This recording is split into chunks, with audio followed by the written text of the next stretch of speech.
You're listening to the Life Coaching Secrets Podcast, episode 186.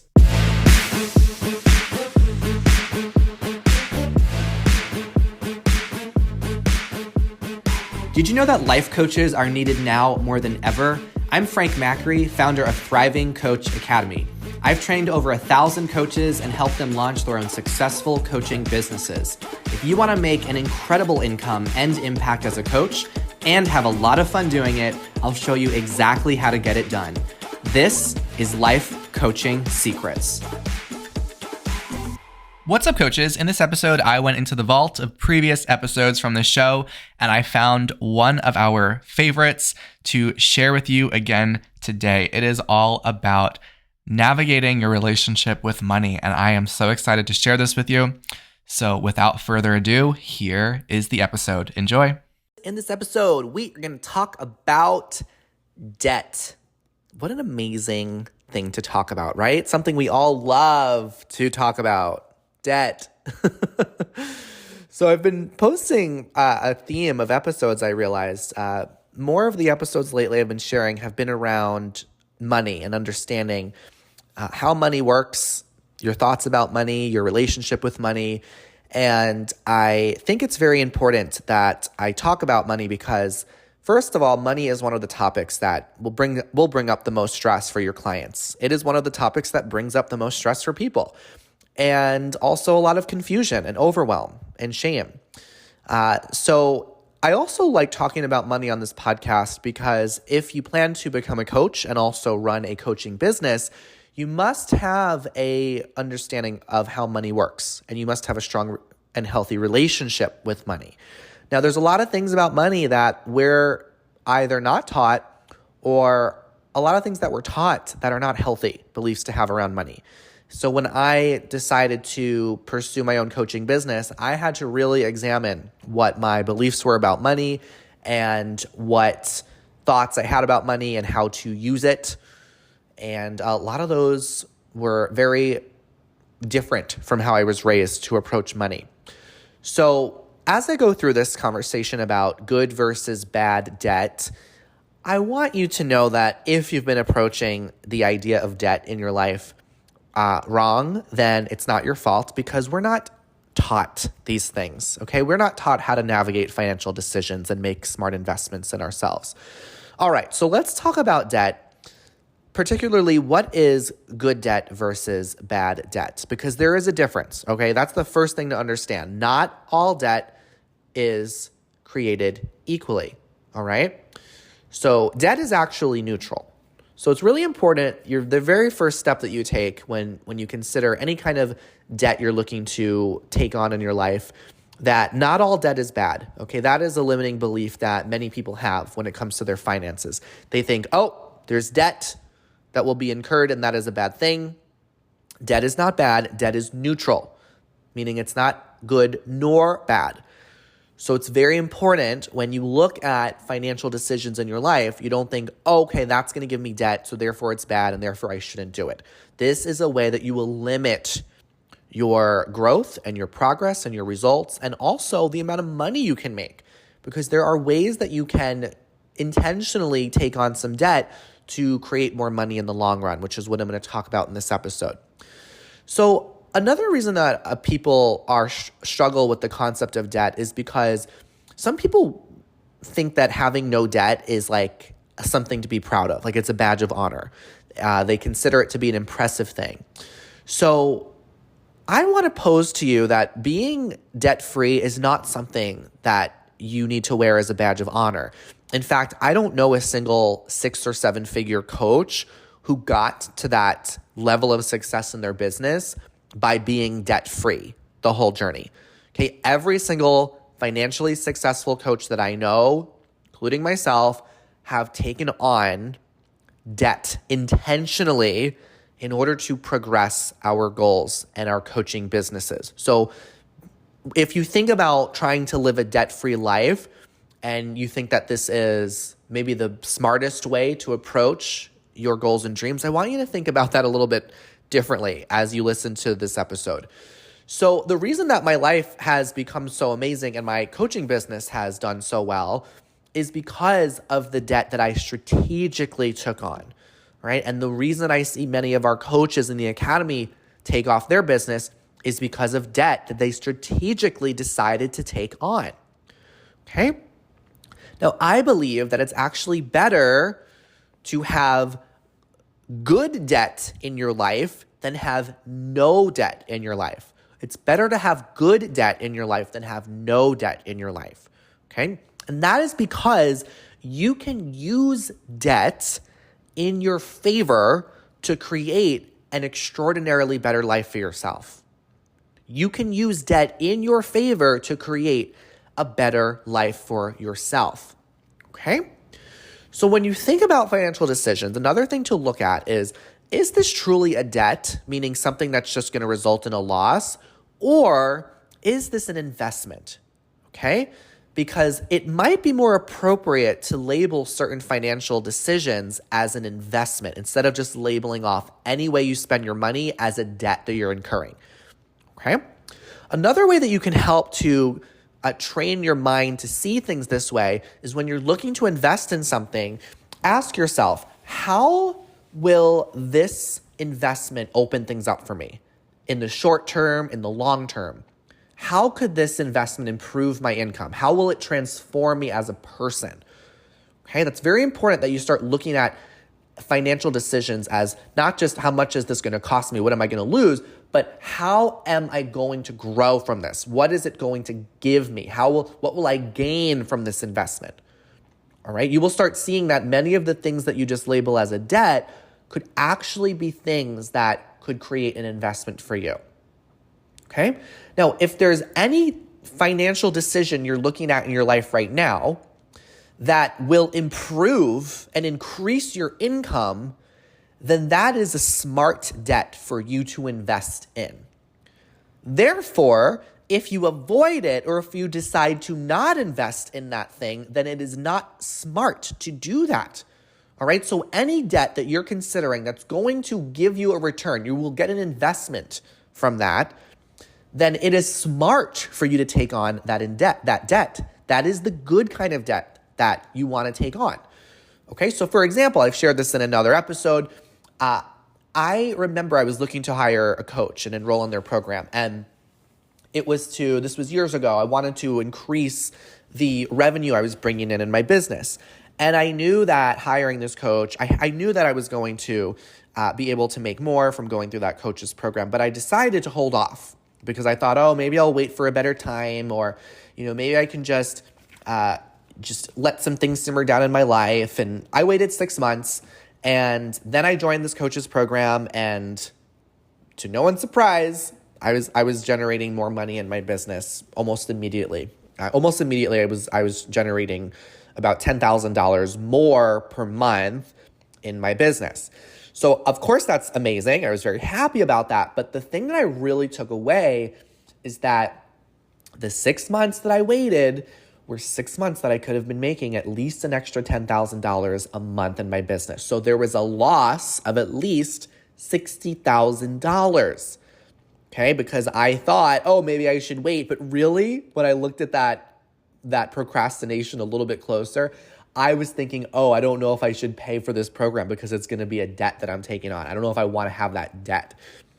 So I forgot that this isn't a debt. This is an investment. This is a smart thing. This program is going to make me more money. So therefore, waiting is just losing me money, right? When there's some kind of financial decision you have, and you know that it's not a debt, but it's an investment that you're going to get a return from, then the smartest thing to do is to take on that financial investment right away, because every single day that you let slip by, you are losing money. You're losing out on that return. So let's talk about examples of good versus bad debt. Good debt. Good debt is investing in something that will give you a return. That's one example. Good debt is something that will build your wealth, something that's going to build your wealth. Another example of good debt is a skill that you can monetize. Okay, when you invest in learning a skill that you can monetize, that is good debt. Okay, so what are some examples, specific examples of good debt? One is coach training, right? Investing in coach training is investing in the best skill you can ever learn in your life, okay? Because whether or not you want to have a coaching business, you learning the skill of coaching and applying that to your life, you will learn how to get any results you ever want to get in your life. You will learn how to use your mind to get anything you want out of life. You will learn how to coach yourself through challenges in your relationships. You'll learn how to coach yourself through challenges in your career, with your health. You will learn how to encourage and inspire and empower people as well. Okay, so that is an example of a good debt to take on, investing in coach training, because no matter where you go in a business, your coaching business, or even if you don't decide to pursue a coaching business, that's totally fine. This is a skill you're going to be able to use to increase the value of your life, increase the enjoyment and purpose and fulfillment that you get from your life, okay? That is an amazing debt to take on. I know for myself that the best investment I've ever made is investing in the skill of coaching. Learning that skill is hands down the best investment I've ever made in myself. Okay. Another example of good debt is investing in I'm going to talk specifically to things that might be more relevant to aspiring business owners or, upcoming or current business owners. Investing in some kind of software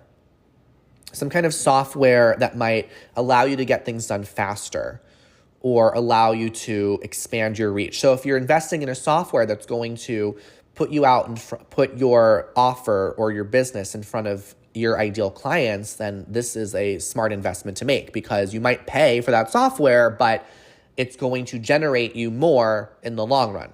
All right. Investing in your first virtual assistant or executive assistant. This is an example of good debt, okay? Because at first, you're going to have to pay that assistant every single month. And I remember when I was hiring my first assistant, I think we have 8 people on our team now, but when I was hiring my first person, it was hiring an assistant. And I was worried about spending, hundreds of dollars a month.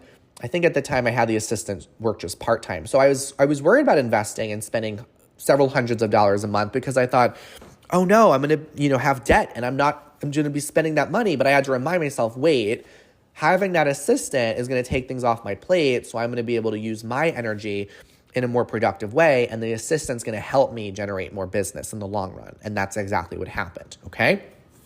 Another example of good debt is investing in your education. Now, specifically, this is really important. I want to put a very important distinction here. Not just any kind of education, okay?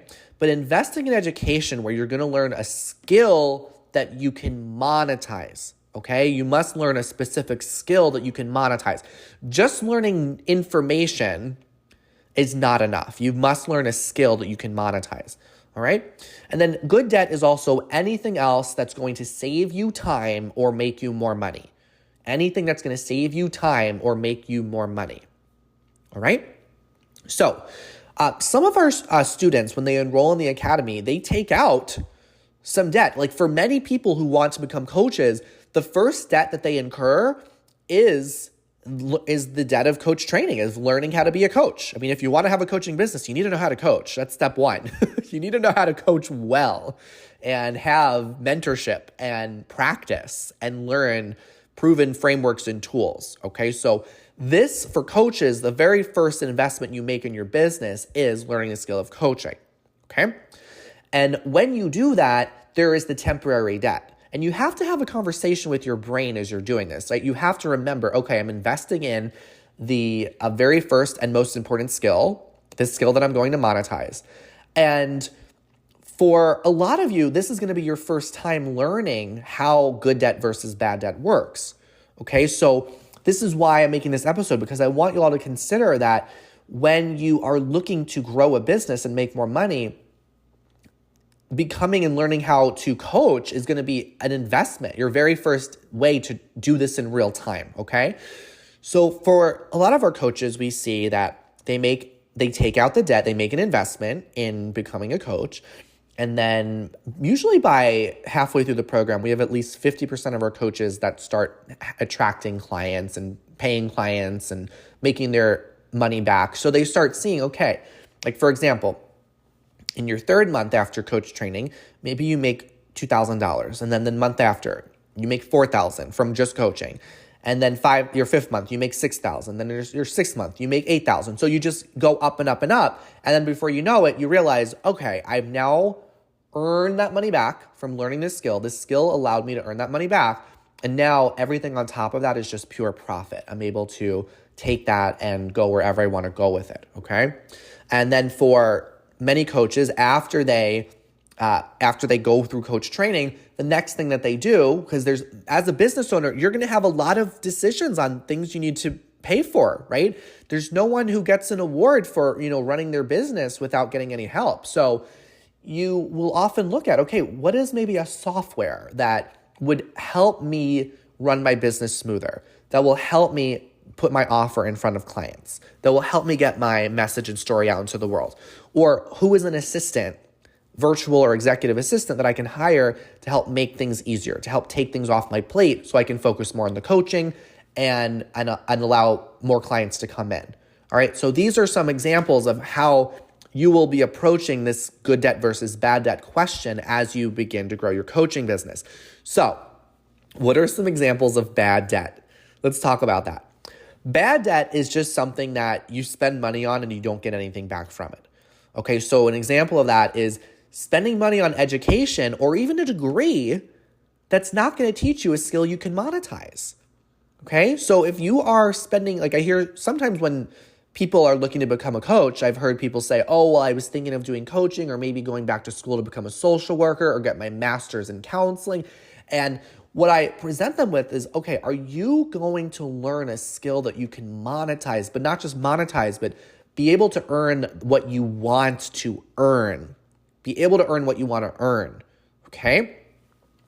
So if you're going back to school to get a degree, you have to consider how much does that degree cost and what are you able to earn with that degree, and how long will it take you before you can start to see that return become profit, okay? Because not every degree is created equal. So some education could be considered a bad debt. And this is why a lot of people are questioning higher education. They're questioning if it's really the smartest idea to send their kids to go to a university and take out over $200,000 worth of debt, student loan debt, when their kid is not getting a career that's going to have them pay that back in a good amount of time, okay? So you really want to question certain degrees if really you're going to learn if they're going to teach you a skill that you can monetize and monetize in a way that's going to get you the money you want to make in your life. Another example of bad debt is getting something that has value that diminishes, okay? Getting something of value, but that value goes down, all right? That value just goes down. So you're not getting a return from it. Another example of bad debt is buying something that doesn't grow you as a person. This is really big. So if you're buying something that doesn't grow you as a person, it's just keeping you the same, then that's not really going to change things for you. Your life's not going to up level at all. So those are some examples of bad debt, okay? Now, when you have no debt in your life, it's a very comfortable place to be in. So maybe some of you listening to this, you have no debt, you've never had debt, and you think, I just never want to have debt in my life. This is a very comfortable way to live, but it's also going to deprive you of opportunities where you can discover what you're really capable of. So if you are attaching yourself to never having debt in your life, you are depriving yourself of opportunities to discover what you're capable of.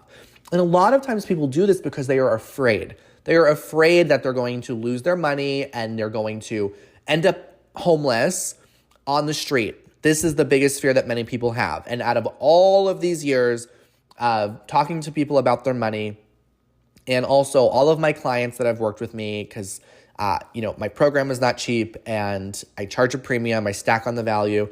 Sometimes people say they're afraid to make the investment because they're just worried they're going to put themselves in a bad financial situation. I have never heard of any of my clients ending up on the street, ending up homeless because of making an investment in coaching and coach training.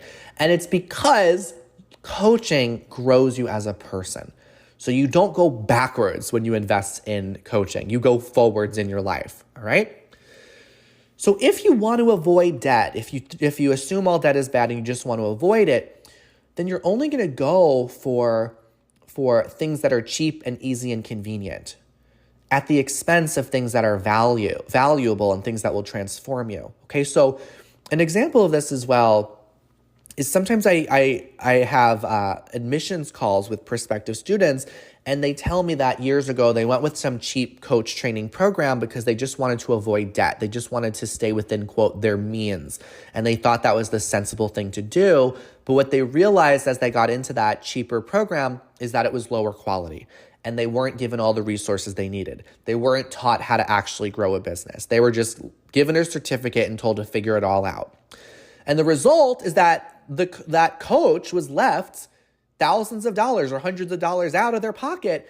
And now they have to pay more to get the proper support that they need. Right? So that's one approach that unfortunately some coaches take. And then they come into the academy and like they're set. They don't have to, continue to, get support because they have all the community and the resources and everything. They have lifetime access to it all.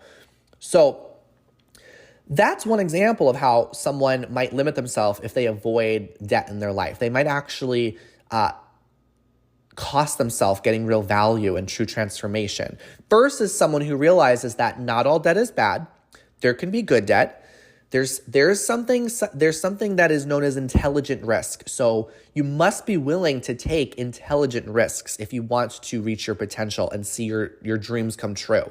I have an episode on this podcast called We Are All Entrepreneurs. I loved making that episode. It's episode 48. And that's a great one to listen to if you want to hear me talk more about intelligent risk and being open to taking intelligent risk in your life, because just like not all debt is bad, not all risk is bad. Okay? So I want to end this episode by reminding you all that instead of just looking to buy things that you can, quote, afford, things that are comfortable, things that won't put you into debt, what if you open yourself up to investing in things that will transform you as a person? What if you ask yourself that question? What will transform you as a person and make you someone who can afford anything? I love that question. I want to say it one more time. What will transform you as a person and make you a person who can afford anything? All right, that's what I got in this episode on good versus bad debt. Before you go, here's a clip sharing one of our graduate stories on how they became successful as a coach and some tips for you to become successful too. So enjoy their story, and I'll see you in the next episode. I'm a licensed therapist, but now I'm also a certified coach. So that just opened all kinds of doors for me, right? So now I'm not limited to the state that I work in. I can see clients all over the world online, or I could travel and see them. It's really just completely expanded my life. The truth for me is I used to have a pretty heavy duty resentment towards coaches because going through the graduate programs I've had to go through were very grueling and very, very expensive, and extensive training was involved. And then I went to several actually, relationship workshops, and these were led by relationship coaches. And I realized I could do what they were doing, but they were coaches. They weren't licensed therapists. I think I would have done it a lot earlier if I didn't have that resentment that I had, which I'm completely over now because I totally get it now. There's so much more you can do as a coach. When you're in a psychology program and you're getting your master's or even your doctorate, they don't teach you how to run a business. They don't teach you how to attract clients. They just don't teach you any of that. They certainly don't teach you how to speak in front of people. When I really looked into it, I just knew that it was just, how sometimes you just get an intuitive hit? That's what happened. I just got an intuitive hit, and I will never look back. I have no regrets. So now I actually have, how many do I have now? I have 5 clients that are in Canada that I'm able to see online from right here, from my dining room. And that's just incredible. Traditionally therapy, people come in, you see them for an hour and they pay you. I was able to give myself a tremendous raise, and I'm making, I would say 4 or 5 times as much than I was prior to attending. That's, you're worth it. The program is absolutely worth it. I mean it when I say there's just nothing to lose. Just do it. Just do it. I seriously would recommend this to anybody that's considering it. I can't think of any reason not to. Hey, would you like access to powerful coaching tools you can use on yourself and clients right away? For being a listener of the podcast, I'm giving you a VIP guest pass to get a sneak peek into my coach training program. Inside, you'll learn our coaches' secret tool they use to transform their clients' lives. And you'll also get a training on how to launch a coaching business. Just head over to www.thrivingcoachacademy.com/VIP to get started. I'll see you on the inside.